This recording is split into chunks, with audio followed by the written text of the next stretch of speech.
Okay, one more time. All right. I'm April White. And I'm Christopher Tompkins. And you're on the line with the Hype Busters. Welcome. Ready for some real talk on strategic communications? You're in the right place.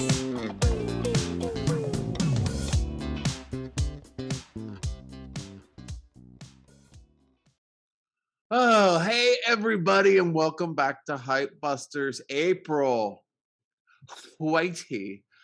How the hell are you doing? How did you know that? I had somebody else Richard Rubenstein always called me April Whitey. Whitey, really? Yeah, it's his favorite nickname for me, White. And then he was just Whitey. Whitey. Excellent. Yeah. Seemingly racist and inappropriate, which sounds right on brand for Hype Busters.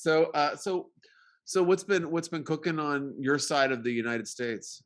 Well, I opened this little boutique shop on Route 66 in my hometown of Williams, Arizona. Yes. What's it called again? So I can give it a plug on air. Cowgirls and Fairies. All right. And does it have a URL? Look at me plugging you. Does it have a URL for online sales? It does, except my online store is not fully up to speed, but it's cowgirlsandfairies.com. Awesome. Yeah. And so how's it all rolling out so far?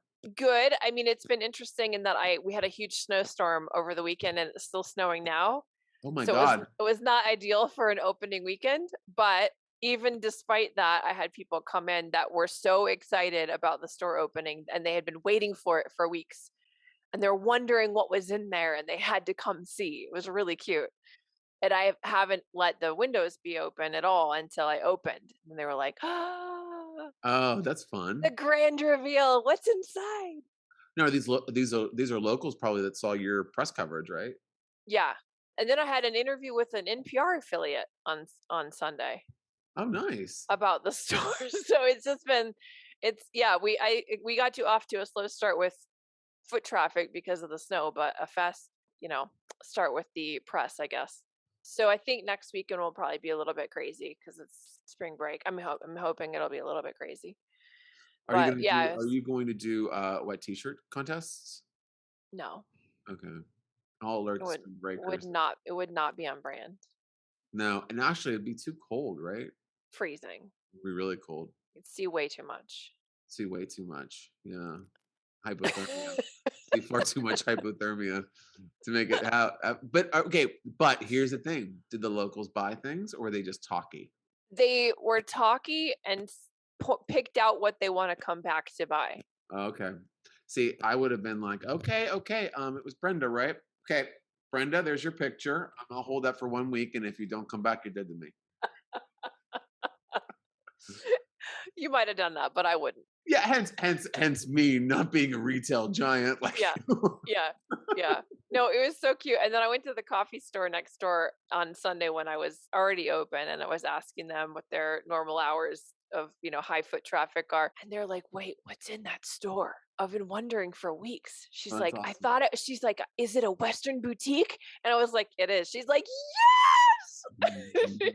She's like, "We need something like that in town. You can't get anything cute." That's awesome, though. Yeah, it's really cute. All right, enough about me. Tell me what's going on with you. So what's going on over here?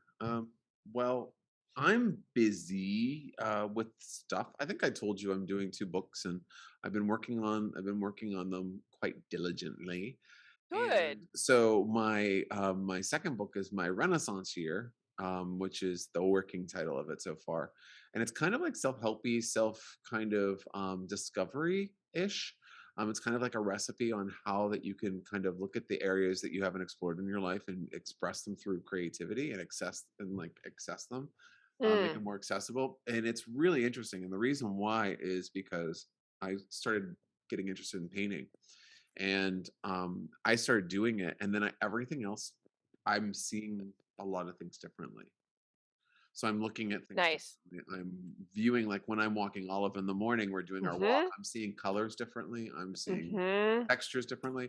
So then I started drawing, and then I started writing, and then I started and then it kind of like went into the me relearning the guitar, and then me like getting into practicing my piano again. And then it's just like, wow, all of this stuff is interconnected in a very interesting way. And then I was going to the stores to get the supplies, and the smell of the stores, and like looking at the different materials that I haven't looked at. It's like everything's an adventure. And I was like, wow, this really has some legs. I wonder if I could make this into something that could be helpful. So yeah, so I'm working on that, but I've been painting up a storm. Um, I I literally want to see your have, paintings. yeah, they're I because I took some instruction, and I was teaching myself acrylics from like a couple classes I took, and there's some really good books. So I've been trying different stuff and like buying different materials. Good for And you. I did some like lots of abstract stuff. I'm going to do some resin pouring as well as screen printing. I'm trying Cool. trying that. So I'm kind of doing that. So like it's nice. Like I'll look at my hands and I'll have some like paint stuck to my hands. And there's just something, I don't know, there's something You about it feel more that's, artistic.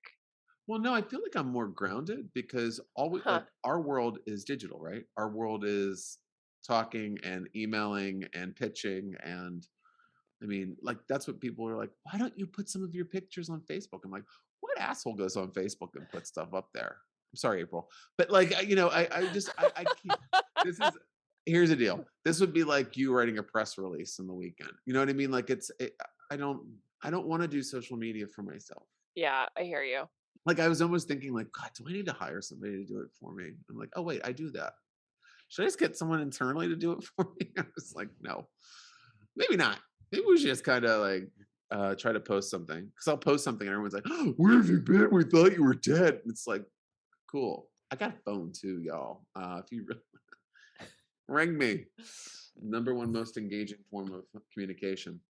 But yeah, so things have been great. I'm looking forward to a lot of stuff. So All should right, we get into newsies? let's do it. Mhm. Let's do it. Okay. So welcome to the news segment. This is where we talk about news. So That was so smooth. sorry guys, that's all I got. So first up is the Super Bowl Olympics. Um, Yes. and what it taught NBC Universal about the new era of measurement. So when we looked through this article, it was something that it didn't jump out as something that was super obvious until we did a little bit more digging. And the kind of the big reveal here, or I don't know, I want to say the lead story here is the iSpot TV is the big link, with NBC Universal joining forces with iSpot TV in order to what they are is they're a metrics firm that really helps kind of give better detailed analysis for advertisers, especially. And so NBC Universal said, "Hey, what is the number one thing everybody cares about? Obviously, the Winter Olympics. I couldn't stop watching it. Actually, I couldn't start watching it. And also the Super Bowl. Again, you couldn't put that one down. That was a great one. You liked that, didn't you, April? I was at the store. I think I actually was at the store grocery shopping when that Super Bowl was on. I'm like, what event can I go and no one's gonna be around? Like apocalypse, no one's gonna be Super around. Bowl. Super Bowl and So you Christmas. got all the BOGOs and you didn't have to fight anybody. Did Yeah, you go to exactly. I got like a whole trunk load of wieners. Buy one, nice, get one free wieners at the wazoo. amazing? Yep. So what do you think about how kind of television advertising is now going through almost like a renaissance, or kind of like a big change that's going to help advertisers really understand what they're getting? I think it's interesting. I mean, I can imagine that the metrics are a lot more granular for how people are interacting with the computer than with the television, especially because people just leave on their television and go do something else, but there's no way to tell that they're doing that. Whereas with at least if you have a bunch of browsers open, you switch off of it to go check your email or whatever, it's gonna you're actually gonna be able to track that. I was interested to see later in the article that they referenced a new Nielsen offering that's coming out in 2024, and so it's called Nielsen One, and that's going to help with cross-platform measurement. I think to do between both streaming and digital measurement back to linear measurement. So it's like a way of interacting with both forms of measurement, which I'm sure will be even more useful to marketers, but and advertisers. But I thought it was, I mean, I think it's interesting. Yeah, I do too. I think that's well, I think it's great. I think it's gonna be useful for advertisers that don't really understand what's exactly happening. And I Hmm. don't really know. I mean, I kind of always felt, I don't know how you feel about it, but I always kind of felt that the Nielsen ratings were a little, I don't know, skewed or not inaccurate, or I just never really like when you're sold, when anybody is sold advertising in any way, shape, or form, when it's dealing with airtime, media airtime, I'm always kind of like, I don't know, I'm dubious about it. I'm very dubious. Yeah. I'm like Doobie Howser, MD. Like I just I don't want. I'm just throwing references and seeing if they're good April references. Yeah, I got it. Okay, I caught that one. good, you got it. Yeah. You got I had a big mitt for that one. a big Yeah. big mitt for Dukes. Yeah. So yeah, I always was kind of. I mean, I always thought that television advertising was kind of like, or even radio advertising was kind of like, how do you show the influence or the proof? You know what I mean? I don't know. So now it looks like you'll be able to do that. Do you think that that's going to increase, like, skyrocket these prices when there's real data? I don't know. Maybe.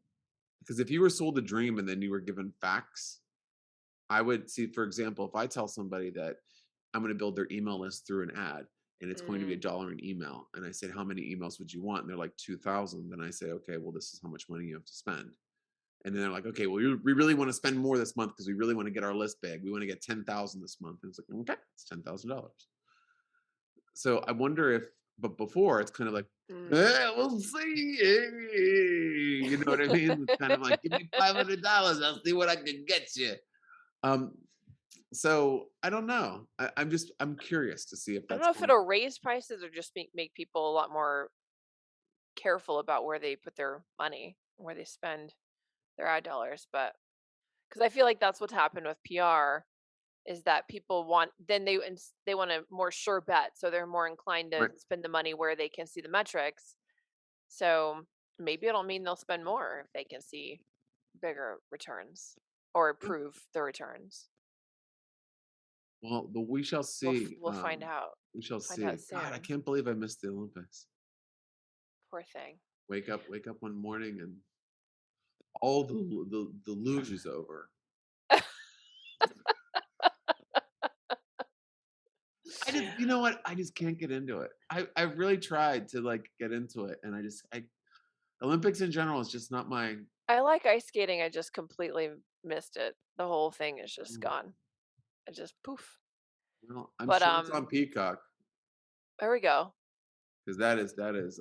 Maybe I'll go back to some ice skating on Peacock. So there's another piece of news that I find quite interesting, which is that Okay. I know in the last couple of episodes we've talked about the Ron Tarosian flurry of press releases and things that he's put out and the weird stories. So the latest and greatest Ron Tarosian news is that he has stepped down as CEO after he was found to be using a news site that he was funding to take pot shots at competitors. Poor Ron with all the ends. I think it's the extra N, it just sunk him. Just Just 2 N's was one N too many. Just yep, he went got totally liberated. went negative.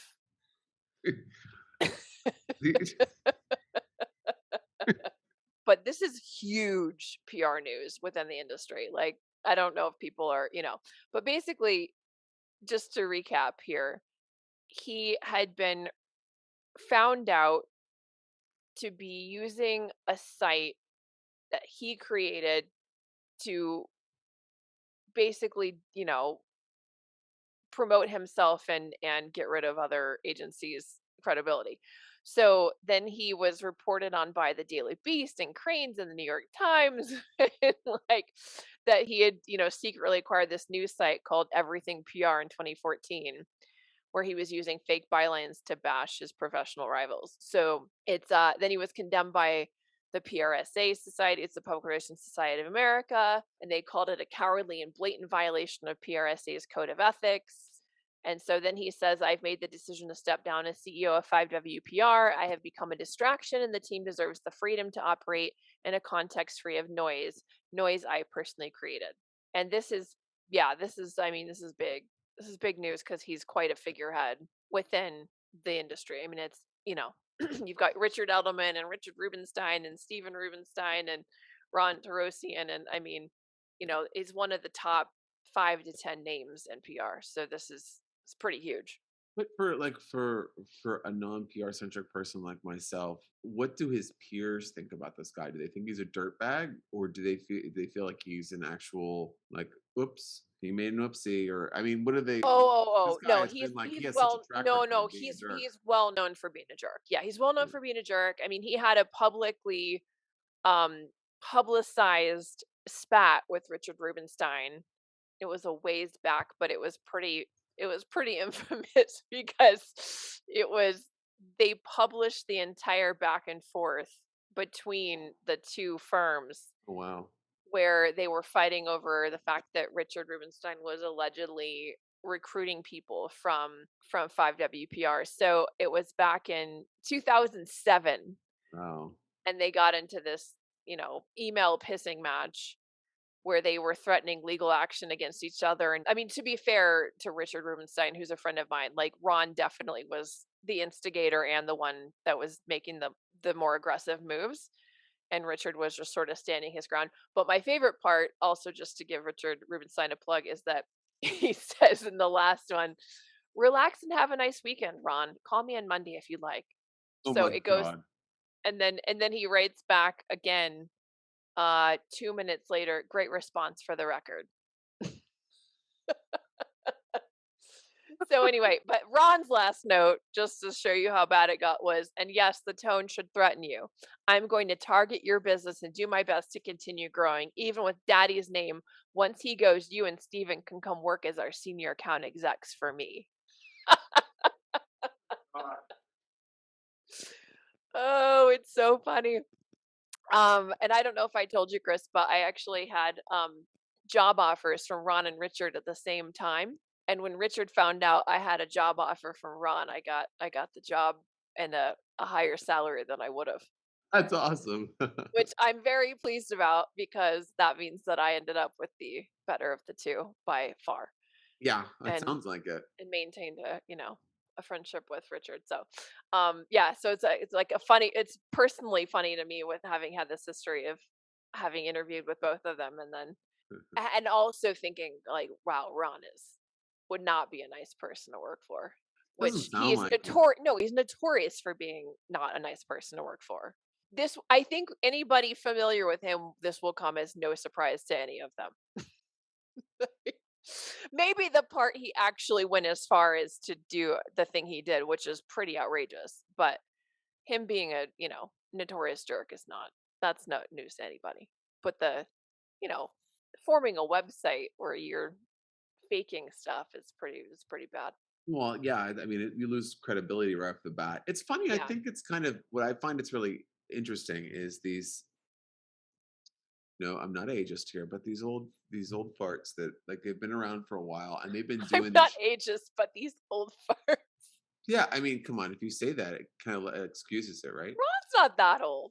Yeah. Well, I mean, He's not that old. let's just say these old school guys. And I think that they've been doing this shit for a long time. And now, with as soon as things have gotten more and more digital, I think some of them have made slip ups that are very obvious that they would have gotten away with maybe 15 years ago But they or even can't 10. anymore. Huh? But they can't anymore. No, they can't anymore. So they Well, don't know. companies can't either. I mean, No. it's the same reason I coined trust relations, because not to give myself yet another plug, but it's like you can't get by with hiding stuff anymore and spinning the truth because Mhm. there is just too much transparency with social media. So if you aren't doing what you say you are, you're going to be found out. Oh, And this is a absolutely. wonderful example of that. He literally, as a PR guy, got found out for doing something unethical that he thought he could get by with because of old school PR, but it doesn't work anymore. It's gone. Those days are over. And I think to speak to your point too, I just got a text. I just got canceled for the old fogey remark. Uh, Oh so no. yeah, I've been canceled. So Okay. you won't see my Girl. my my mini series on acrylic paintings on PBS. I've been gazumped by the barefoot Oh Contessa yet no. So again. so Oh, terrible. Poor Chris. pour me Wah, another glass of wah. wine. So next up, we have something that I think is kind of telling about the future of how some digital content's going to be created. And it's from Marketing Dive, and it says that 66% of brands spent more on creator marketing in the past year. Now, saying that this percentage of brands spent more um, compared to previous years. Okay, let's be honest. This is kind of new thing. So if I've spent $5, I'm part of that 66%. So I don't necessarily feel that this is kind of like, oh wow, do it now. I feel like this is kind of just an indicator to tell everybody out there that people are starting to look at this very seriously, Mm, and not and notice that it's spent more on creator content. It's not spent on influencer content. And something that's really interesting that I don't think I've shared with you, April, we no longer say influencer in the Go agency. really? Influencer is now a dirty word. Really? Why? Well, it's a dirty word for us. And the reason why is because influencers are um, they're more commodity. They're not specialized enough in order to grow community. So what you do is you get someone that's buying the veneer of the influencer and not actually the heart and soul of the business. So Mm, if you are doing pump and dump sales or drop shipping or something like that, influencers mhm, are really great. But if you're trying to build any sort of authentic brand, you need to either, if you're doing an influencer, hiring them, not like actually like doing an influencer, but like if you're going to hire one, they then become a creator because they go on your payroll, and they're no longer an influencer. They're creating content specifically for you. So if you're giving something to an influencer, it's kind of just like, oh, here's post-it notes. I'm going to send these over to you, and I just need one post and one Instagram story and a TikTok video for like $5,000. They're like, okay, wow, post-its, they go everywhere.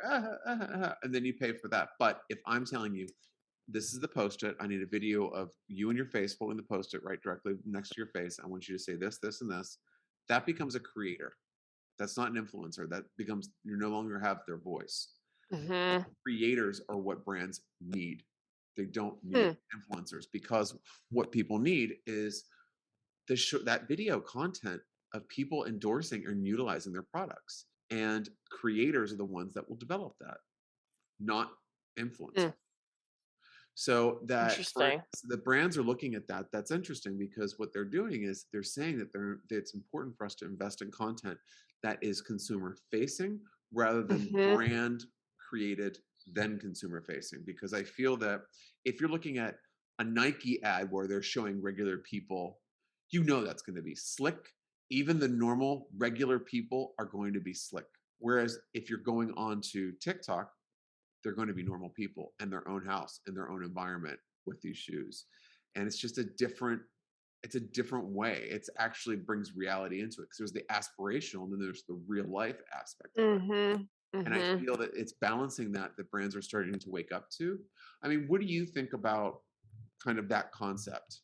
I think it's really interesting. I mean, it's seen here 66% reporting they spent more on creator driven marketing campaigns. I think it makes sense. Honestly, I think part of what isn't working with influencer relations is that it's paid for. And I think that it's the same reason that advertising isn't always hitting the mark in terms of building credibility because it's paid for. So they can say whatever they want. These people are bought and paid for. I think everyone's sick of everyone being bought and paid for, including politicians, right? I think we're just sort of up to here with like inauthentic Mm, communications that are meant to manipulate us, and we're seeing through it. And I think that there's something to be said for creator content where that person, in their poorly lit house with their sneaker at their face, smelling to see if it smells like them yet, is actually like that's genuine, right? You didn't get Yeah. paid to put you didn't get paid. Well, as far as I know, you didn't get paid to put the sneaker at your face and smell it. Um, Yeah, so it's like which it is just reads as more genuinely excited or enthusiastic about something rather than, that this is another yet bought and paid for thing to manipulate me into doing it or into taking some kind of action or buying something or and supporting something. and I think you're right on the money there, babe. And I think that the deal is that brands need to kind of start thinking like this now because it's not going to be like this in a year or 2 years. It's going to be like hyper authentic, hyper different stories, hyper like it's going to be completely different. So like you have to get involved Mm, now. And getting involved doesn't mean I don't think it means getting a bunch of people with a whole bunch of Instagram followers up your ass. You know what I mean? I really do feel that it is more along the lines of finding people that are really creating cool stuff. mhm, Like I would be looking at if I'm doing castings for clients because that's what we're doing now. We're casting creators, so we have to go through and we have to vet them. We have to look at their stuff. I'm looking at resumes. I'm looking at art school people. I'm looking at people that are creative. So this is the next. What they're doing is they're mhm, specializing in this authentic content. mhm, So it can have this slick, cool content, but it's real and people can do it. Like a lot of TikTok users are extremely astute at how to use stuff on their phone.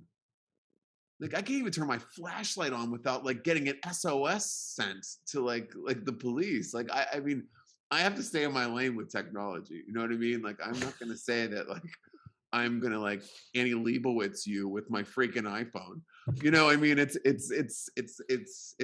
more strategy for me, right? I have other yeah, people to execute it, but just think it's interesting because with people getting because the number one thing I always hear is, "Oh God, how do I do more video? I don't know how to do video. How do I do? I can never do TikTok. I don't know how."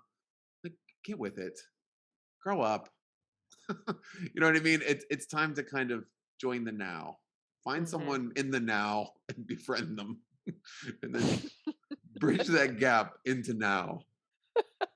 Leave then there and come here. This is now. Oh god, See, so I look funny. at directional, the hype busters. Yeah, I like it. Yeah. So this one is from Marketing Dive. Yuck. It's why you should be taking cross-channel digital shopping seriously. Now, obviously, this is an agenda that's being pushed because I don't think digital is really something that is going to be catching on. But what's interesting about it is in terms of the concept, and basically what it is, ooh, okay, it's saying that number one, that no one knows what it is, which is not really. I mean, no shit. Like you just made this up, like when you were taking a shit. Okay, so okay, as it turns out, So many 85%, shits. so many shits. On the next episode of Hype Busters, we'll break the notion of how many shits it does take to come up with a digital idea. As it turns out, 85% of marketers correctly identified that today's shoppers have gone hybrid. Hybrid. Everyone's going hybrid. Cars. That's it. Seamlessly blending physical and digital shopping. So it's a physical and digital experience. And basically what it's saying is that there's lots of people that are still going into stores. Mhm. So it's kind of like for example, digital would be considered ordering your groceries online and picking them up or ordering I don't know, logs and going to pick them up at Home Depot Pet or stuff. pet stuff and going to El Pet Marto. You That's not a know, thing. it could be, you know, it's right next to Ulta Beauty. I don't know. I don't go there. It smells like dog stuff. Um, Racist. horse smells like horse. Don't go there because it smells like horse. Delta, but yeah. So anyway, it's this new hybrid term about that. Now I think it's interesting because it's kind of like someone coming up with their like push it idea of a digital of a new word. But like I like the concept of it being hybrid, like kind of like Yeah. people identifying that you have to pay attention to people in stores. And like I was telling you, I had those on that 16-hour shopping spree. I got better deals in that day of shopping than I did the entire pandemic. Everything that I was buying on Amazon, like literally, I saw something on I Oh. what I've been doing too, because I'm a total nerd. I'll have Amazon open while I'm shopping, and I will put things into Amazon that I find To see if they're every cheaper? single every single time more expensive if I'm at a discount shop. If Really? I'm at a retail outlet, like say if I'm at a Target, but if I'm at like a discount that's made for discounts, every Mhm. single time. I found something yesterday 60% more expensive on Amazon. Um, and if I went through my receipts of shopping on Sunday, absolutely, it would be astronomical to buy it on Amazon. Wow, So, interesting. so with that said, we're all doing that. So we're spending Mhm. more money on stuff that we don't need. Also, like if I'm there, I have choice. It's different. So I would say after that It's experience funny, on it did used to be the cheaper place to get things, but it seems to have gone the other direction.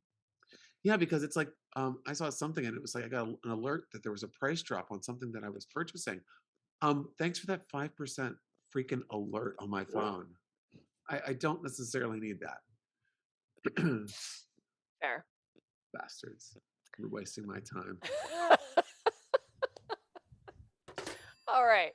So our guest today is Daniel Alfon. He is the author of Build a LinkedIn Profile for Business Success, and he specializes in LinkedIn marketing and branding. He's here today to discuss actionable advice for leveraging LinkedIn as a personal branding tool. Welcome, Daniel. Thank you very much, April. And hi, Chris. I'm glad to be part of the Hype Busters. Yes. Well, we always love someone busted into the hype with us. And LinkedIn is a personal favorite topic of mine. But before we kind of dive into that, tell us a little bit more about yourself, Daniel. Like, how did you get to LinkedIn as an area of the kind of focus or specialty? With pleasure. So I signed up for LinkedIn early in 2004. And I was looking for a playbook and I couldn't find anything. Hmm. So I needed to create my own rules. I made a ton of mistakes. I made probably all the mistakes in the book. Then started helping friends, and those friends brought me along to help them. Then it's a platform with close to 1 billion members. Each second, 2 people sign up, and still it's mostly misunderstood and underutilized. In terms of LinkedIn, I know that a lot of people do have kind of a misconception that it's kind of only for networking, but there's lots of different opportunities there for professionals. So can you talk about maybe some of the opportunities for entrepreneurs or business owners out there to really harness the power of LinkedIn? My belief is that LinkedIn is right for business. Right. The only question we should ask ourselves is what's the best way for us to leverage that platform? Mm-hmm. And the first question would be, who's your ideal reader on LinkedIn? And some of our audience here generally thinks about the end user or the clients. But in some cases, certainly if you run an agency, Right. then your ideal reader is not necessarily the end user. You could leverage LinkedIn in order to find partners. You run all sorts of events. You may look for sponsors. Right. And even if your brand is B2C, there is probably a 10% element of B2B in it. And that's where I think you should focus. And that can help you leverage the platform in a much more natural way than hitting another user to buy some product, whatever it is. Absolutely. And I think that that's kind of a really good point, and something a lot of people do miss is that, when you're utilizing a platform like LinkedIn, it's kind of wow. It's a networking. I can very passively send a message to very many people, so that's attractive. So let me pack it full of the spammiest bullshit messaging I can, and then hit it to like 16,000 people. And guess what? Hey, you know what? If I get 1% return, all I had to do was send that message. Well, let me just tell you about the other side of that. All the people that are in your target message market are getting that message where you're showing yourself to be a complete asshole. So then you are then viewed as that type of person. So yeah, you might get one person that's falling for your pandering message that's very thirsty, but at the end of the day, it's not going to work out. What in terms of connecting with people, Daniel, on LinkedIn, what do you feel is the best way to make that meaningful connection right off the bat? It's a great question, Chris. And I think I would advise people to pick either quality or quantity, because you can't aim for both. By quality, you connect only with people you know well, and that enables you to have referrals. And if you have 30,000 connections or more, that enables you to get a lot of exposure. But most entrepreneurs are interested in both. So they start with quality and then they think they need to get to the quantity. They don't get a lot of exposure and they miss referrals. So don't be in the middle of the road. Pick one side for the long term. My personal choice was quality. But if you have 30K connections, it can work as well. It's interesting that you say that. One of the things that we do, we have at the Go Agency, my digital firm, we do LinkedIn campaigns. And one of the things that we focus on is we do lead gen and meeting generation. So if you're a B2B company or even B2C, there are applications that you can win those meetings. What we do is when we're trying to target those audience to win those meetings, to increase those leads and et cetera, opportunities, I guess, is we hyper focus on exactly who they want to talk to. We're going after a specific number of employees, what the revenue numbers are going to be, location, demographics, target audience, what their customers are, and all of those things wrapped in together. And that's what's great about that too, is that you could do a multi-pronged approach where you can beta A/B test, so to speak, 3 different markets, 3 different messages, and see how that lands. Now, I always get the question, so do I need to have Sales Navigator? What say you, Daniel? If you're an SMB, you probably don't. My clients don't need Sales Navigator because they need to leverage the platform first. And as you know, 90% of people don't leverage the free platform. Yeah. And if you buy them Sales Navigator, they don't know LinkedIn well enough to leverage LinkedIn Sales Navigator. So I certainly wouldn't start there. Absolutely. Yeah. This is one of the things that I always tell prospective clients or even clients, you have to kind of remind them and have that little check-in to hold them accountable that you need to know who the freak who you're marketing to before you get onto social media. Social media is not going to give you that like, oh, here's the secret pill, you idiot. Like they don't just take that and then all of a sudden I know who my target audience is. You have to really look through your customer base. And then when you get onto LinkedIn, it's kind of like, okay, where are these people at here? You know what I'm saying, April? I have a question for both of you. What? So I know we touched on some of this, but what is the biggest mistake that people make on LinkedIn? Chris. Or the top 5 biggest mistakes? I know we touched on, don't spam people and things like that, but what are the other ones? Yeah, I would say that definitely, I definitely think not knowing who your target audience is when you're going into there is one of the top ones that I see. People basically going in and thinking that everyone on LinkedIn wants to be sold to. I think that's the second one. 3, that it is a direct response medium. So you can use almost like direct response messaging, kind of like, hi, I see that you're breathing. You like my service. Here's a demo link. Like, I'm going to click your freaking link. Another one. Another thing, don't send me freaking links if I don't know who you are. Do not send me a download. Do not send me a link. Don't send me anything. Another thing is not putting their profile picture or getting a profile picture that's like this. Yeah, let me get you on board. Let me pay you $10,000. I've also seen the weird cover photos for CEOs that shouldn't have, skateboards or whatever is there. It's like, no, don't do that. Yeah, golf clubs are good and aspirational for a certain market, but they can be very alienating for another. Totally. So I think that I would say the last thing is that thinking that LinkedIn is just one thing. And it really is multifaceted. There's publishing opportunities, there's networking opportunities, there's growth opportunities, there's hiring opportunities, there's so many different things. And I think a lot of people think like, LinkedIn, it's where everyone goes. It's online networking. How boring. Who has time for that? I don't have it. It's so important that they have developed an app that is one of the most used apps out there for social networking. So put that in your pipe and smoke it. You know what I mean? Whatever someone tells me that LinkedIn's not important, I do such a hard eye roll that if I'm wearing contacts, my contacts will pop out. I think you nailed it, Chris. Maybe 2 or 3 quick reminders. Whenever we run a Google search for executive names, LinkedIn will top the list.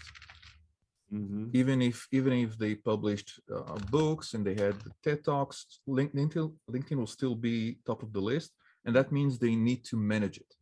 Going back to the spam issue that you mentioned earlier, even if that 0.5% actually answered, you ruined your reputation. And that's something that's bad for business. Right. It takes us years to create that reputation, and destroying it goes like this. I think that's an amazing note to end on. All right. Well, thank you so much, Daniel. Is there any contact information you want to leave for people so they can find you? With pleasure. DanielAlfon.com has a giveaway about profile headlines, and you're welcome to check it out. Excellent, Daniel. Right. Have a great rest of your day. Thank you so much for your time. We appreciate it. All right. My pleasure. Daniel. Thank you. Okay. Bye. Bye-bye. No, I'm not going to do the next transition because you're going to make fun of me. It's your job. No. I'll do it. Every time I try, I get made fun of. It's your turn. Okay. I make fun of you for doing a bad transition. Okay. So, we're going to be talking about our next hot segment. It's red hot, hot to the touch. It's point counterpoint. And why is it hot to talk? Why is it hot? Because it's TikTok. They don't stop. The 10-minute TikTok video is now going to be our topic here. The segue is that we talk about busting hypes, and this is full of hype. So as this is an inflated idea full of hype, we're going to bust it. And that's how we're going to introduce the title into the segment of the show and the segment in one go. See? Point and counterpoint. There we go. Thanks for putting that little period on. The way that you set it up with the hot tip, though, I was so sure you were going to try to squeeze it into just the tip. No. I can't squeeze. No, just the tip doesn't fit today. So the 10-minute TikTok is upon us, April. Yes. Has it changed your life? It sounds now that you're so on ominous. TikTok all the time. I'm still not on TikTok because it's owned by China. I don't want to be spied on by China. You laugh at me, but I sent you news articles. I didn't make this up. Anyway, so no, I'm not on TikTok. However, I do think it's interesting because then it suddenly becomes a competitor of YouTube-ish. Mm-hmm. Not totally, but it's definitely playing in the YouTube sandbox more than it has been. Do you think that that's bad for YouTube? Probably. Or do you feel that? I think it'll hurt YouTube.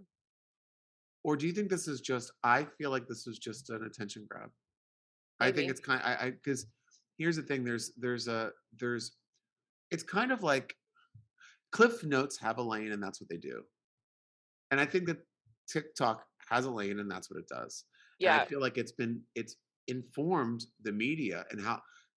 I would say people that don't use TikTok like yourself because you don't want to be assaulted by China. Spied on. Not assaulted. Spied on. Assaulted. I don't always spied on. Peanut.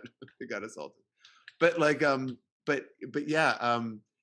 TikTok is like the concept of TikTok is ripped off on so many televised ads. So many are just absolute rip-offs. You might think like, oh wow, this looks like it's like an America's Funniest Home Videos kind of parody. No, they're like straight up rip-off of TikTok. So it's informed like the culture and I guess our consciousness. So this is kind of like, what is that going to look like? Do I have to look at these bastards dancing for 10 minutes now? I mean, or do I have to watch like this stupid shit for 10 minutes? I mean, it might dilute people's interest in TikTok if you no longer know if you're watching something for a certain amount of time or if you got stuck watching it too long. Or it would be the same thing that IGTV did for Instagram. Wow, we're doing a television channel on Instagram. Isn't this the cool? Everyone's like, oh my God, we have to do this. We have to do this. It's dead. It's so dead. Nobody's watching it. It's buried. It's gone. They're removing it. And they did it for an announcement. I mean, I used it for a minute and I was like, fuck this. And then, because they could do lives, it was way more effective. 10-minute TikTok, I think it's disruptive in terms of their storyline. Do I think it's going to be something that's going to kill YouTube? Absolutely not. I think YouTube needs to freaking step up their game a little bit. I think they're getting super lazy. And also just I think the people that are on there doing their reviews, doing their shows, doing their YouTube stuff, I think that's where YouTube really sings to me. Mhm. Um, do I think that they might have a TikTok component to kind of mac on that audience? They could, but it dilutes their brand because YouTube is their brand. Mhm. So I don't know. I just don't. And also, like after these people become stars, they get their little YouTube plaque. I mean, anyone who has one, I'm not like pissing on your parade, but still, I'm kind of pissing on it. So, like, the people that get like, oh, I have 16 million views. Great. Here's a plaque. Mhm. So, what are we arguing here? Are we both kind of arguing you think it's stupid?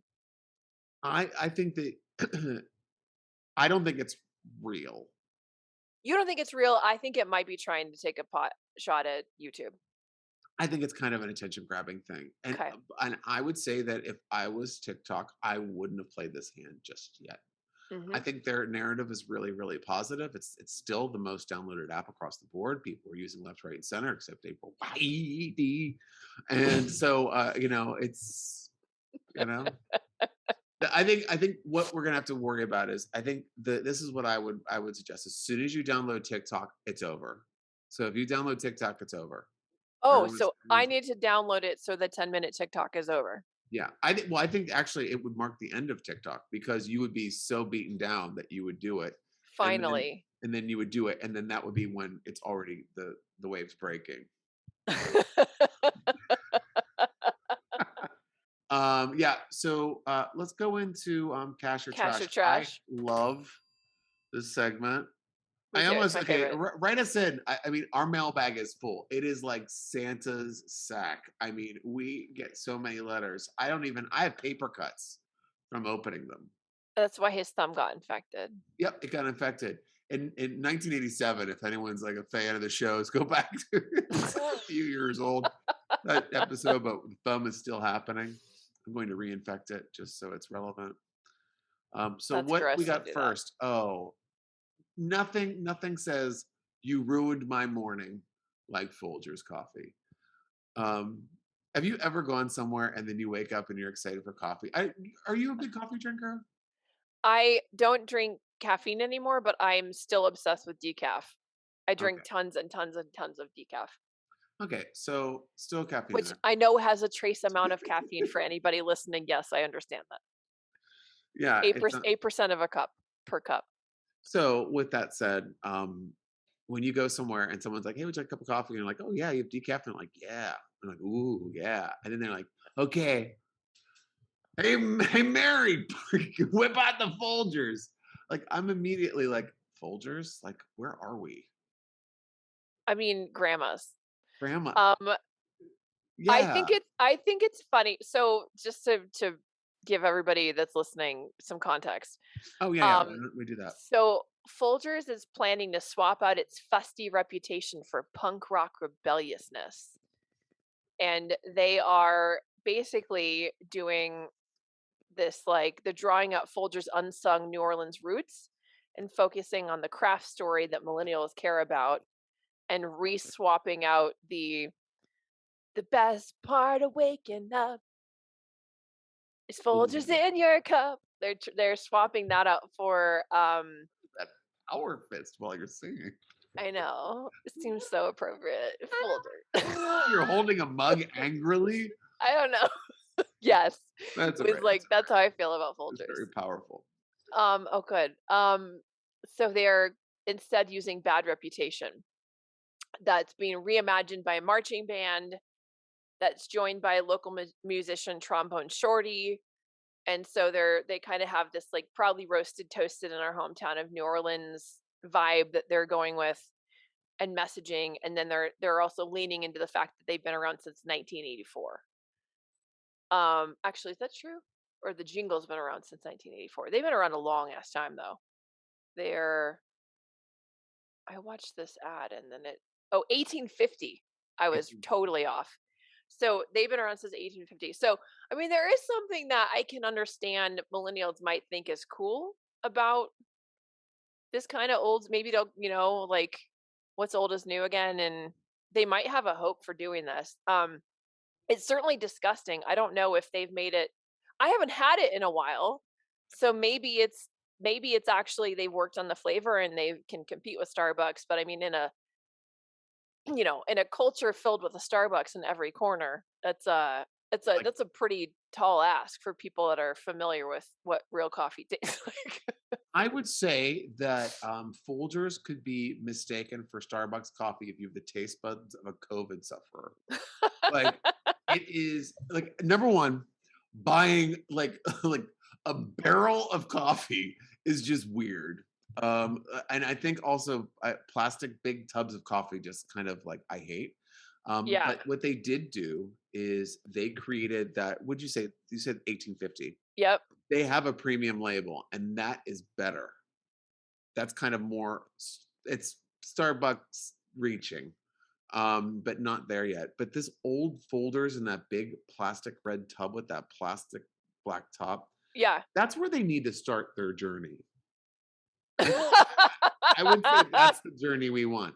Um, Product marketing is the first place that the product packaging is where they should start instead of the advertising. well, I think for me, I Yeah. I cash the advertising, but I trash Yes. the projects, the product so heavily that there's nothing you could do to make me like it Okay. in this Okay, the form. product. So Yeah, the product is trash, but you give the campaign cash. I mean, I've I seen I it. Yeah, I I like agree with that. you. I agree with you with the one caveat, which is I have not ventured in to try Folgers and well, I'll date myself if I say uh decades. Um Back in so it's the been back in the heady Sanka days. like I'm trying to think when I even would have tried I think my grandma probably served me Folgers like, No, the farm table. Um so but I agree with you. I think that the campaign is clever. I think it's smart. I think what they're doing with, reinventing the song and leaning into their New Orleans heritage, I think all of that is smart. I I think like them. I think going after millennials with that, super old school 1850 heritage label is smart. I think all of it is smart. So, kudos to them. Good on you, Folgers. I still hate you. I mean, I don't know if I hate them. I can't say I hate them. I haven't tried them in Well, decades. since 1982, when I was 4 years old. Yeah, basically. Um, I kind of like this next one, although I really don't understand it. okay, that sounds perfect. So, Fruity Pebbles is collaborating with LeBron James Ooh, and Nike, which means that there are new shoes and new cereal. So, LeBron James is doing Fruity Pebble, like it's called Magic Fruity Pebbles, and they've changed the colors of Fruity Pebbles a bit and put a Nike swoop on it. oh, And that's then fun. what I'm real you're making fun of it. That's not really clever. But what I really want to see is these sneakers. I feel like I might like Fruity Pebbles LeBron James Nikes. Can I see pictures of these? Why don't I see them? I feel like that's something I would actually wear. I don't think it's there yet. It's ultra limited edition Nike LeBron 19 low color changing shoes. I mean, that has my name written all over it. I love wacky sneakers. Well, this is for wacky sneaker adopters, like early wacky sneaker Yeah, adopters. I think this is for me. Oh man, I don't understand it. I have no idea what Fruity Pebbles or Nike or LeBron James have to do with each other. I mean, LeBron James and Nike, sure, but the Fruity Pebbles part, I'm really lost. Really, I really, really, really lost. Really super don't understand. so where what I see is this. I see hundreds of boxes of the cereal in an outlet store. That's where I see the cereal. I see them in an outlet store, and everyone going, "Why are they magic? What are they shoes? Oh God, $1 a box. Give me a couple of that." I mean, that's what I'm seeing because I've gone to outlet stores where they're selling Christmas Captain Crunch still. So you know what I Yeah, mean. yeah, This is where this is going. But those sneakers will go off like gangbusters. Anything limited edition, anything that's kind of like outside of the box, and yeah. also like this is a tie-in that's kind of based on color. Also, the milk changes color. Well, it all changes the color in Fruity Pebbles. It's all dye I and know. I like know it's disgusting. chemicals, and you have to scrape the. I love that that's a sales point. Like milk changes color. It's like, ooh, I know. I literally. I mean, it like goes right through me. I should just dump it in the toilet and cut out the middleman. I mean, it's like really hardcore. Fruity so Pebbles nasty. attacks it like soy sauce in my system. Oh my But god. It's because but it's yeah, all just sugar. yeah, it's not a Sugar and pleasant. dyes and chemicals. Also, I don't like anything that I eat that I can go like that. I just itch the top of my roof of my mouth and get like a whole bunch of like film. Yeah, I don't like that. The whole like gritty layer of like sugar crust. Yeah, and like, what is this? And why is it fatty?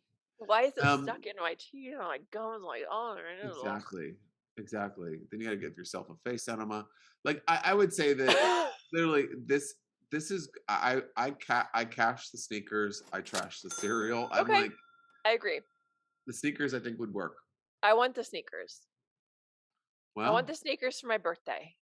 you win the Just sneakers for your putting birthday. it out in the universe. What am I? Will we made a fucking money? I Yeah. mean, like, you know how expensive those sneakers are going to be? Couple $1,000. They'll be You like you bought whatever you wanted on the weekend. You've I got know, but I don't you're even think rolling I in broke money bags. $400. I All got right. like a whole car. I had to like rent other cars to come home. I was like extreme couponing. Okay, fair. But anyway, so Fruity Pebbles, the milk changes color, so dump your Yes. folders in it, folks. Yeah. And Dollar Shave Club. Don't get stung by the sound of your dung. Wow, talking about shitty ideas. Literally. So they are introducing a way to mask the embarrassing sounds of going poop. So essentially, they're introducing a brown noise machine. It's a gadget so innovative, you'll wonder how you ever number two'd without it. Oh my god. Now, if Why there is it? were Why is the picture of a like the speaker inside of a toilet? That's not what you're actually gonna do, right? I feel like Mr. Hanky is going to like dance on it or something. I don't know. I don't know. I I don't mean, know how I isn't that feel. what the fans in bathrooms are for? Or like running the water? Like, haven't people been coming up with ways of covering this up for decades? Like, I mean, centuries. Like,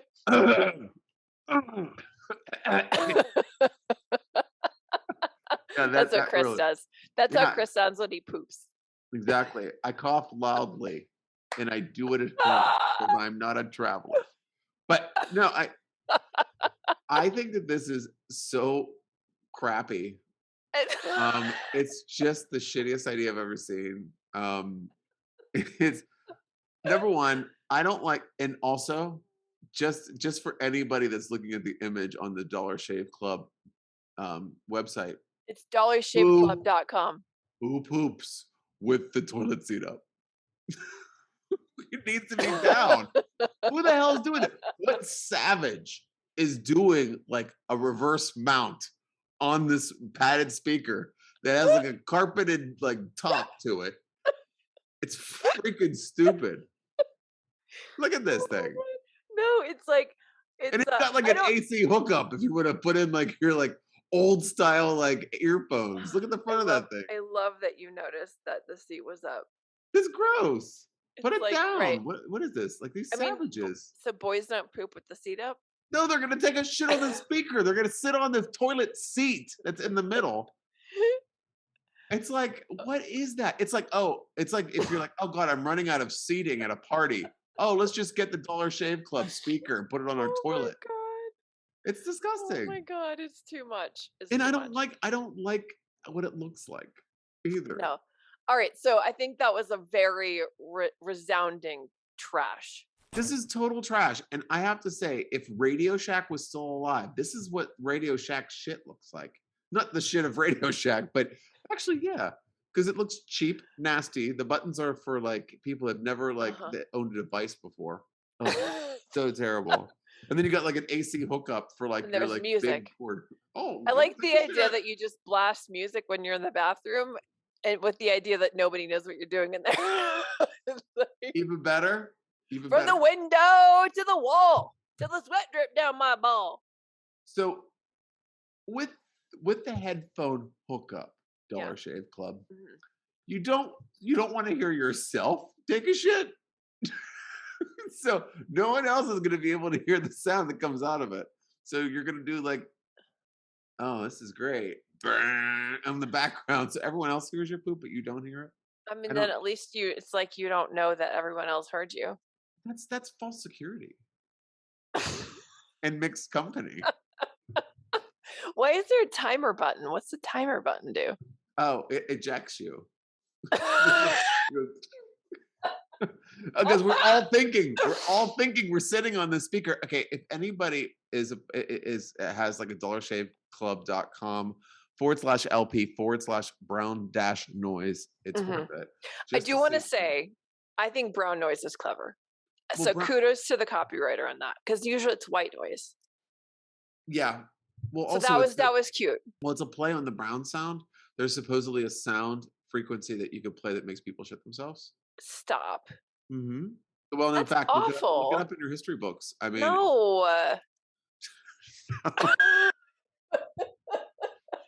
my God. It's awful. Don't do any research. Live in the dark. Don't use TikTok. I don't want to It's know your about life. that. It's terrible. It's your life, Whitey. No, not doing that. Brownie. Oh my God. So there we go. That was another illustrious show of Hype Busters. I really liked that we ended in quite a shitty position, really. I hope no one is offended by our brown humor. Or we'll have to put on our shit speakers and turn them up to 10. Drink a cup of Folgers. That's what they'll do. And play kissing games with our pictures of Ron Flores. Who needs the brown sound when you've got Folgers? God. Or Fruity Pebbles, for that matter. Oh God, what a terrible meal! If that was at a bed and breakfast, I'd be like, give me my money back. I'll take that baguette though. Instant diarrhea. Instant diarrhea. See, now that would be a campaign that would sell. We'll have to get that on the NBC. Get that show on Peacock. We'll measure it with Nielsen 1. Is that what it's called? No, I think it was I don't know why I was gonna say iStock photo. I don't know. I moved on. Okay, fair. I moved on. All right, folks. I hope you've enjoyed our show. We're calling it today, and our interview. April, any parting words? Any words of wisdom that you want to share with the audience as a whole? I just want to say, if any of you want to share anything that you want to hear us talk about in terms of something that's going on in the news, something that's going on with companies, trends, etc., let us know. And please like and rate our show so it can help us reach other listeners like you. Exactly. And I want to say that we really enjoyed all of the positive reviews that you sent in and all the love. I think it's really it helps us reaffirm our dedication to you, each and every one of you. So I want to personally thank my mom for writing that review. It was really nice of her. All right. Well, on that snarky comment, I would like to say thank you for joining us, and we will see you next time for more Real Talk and Strategic Communications with me, April, and him, Chris. Chris, bye everybody. Bye, guys. Love ya.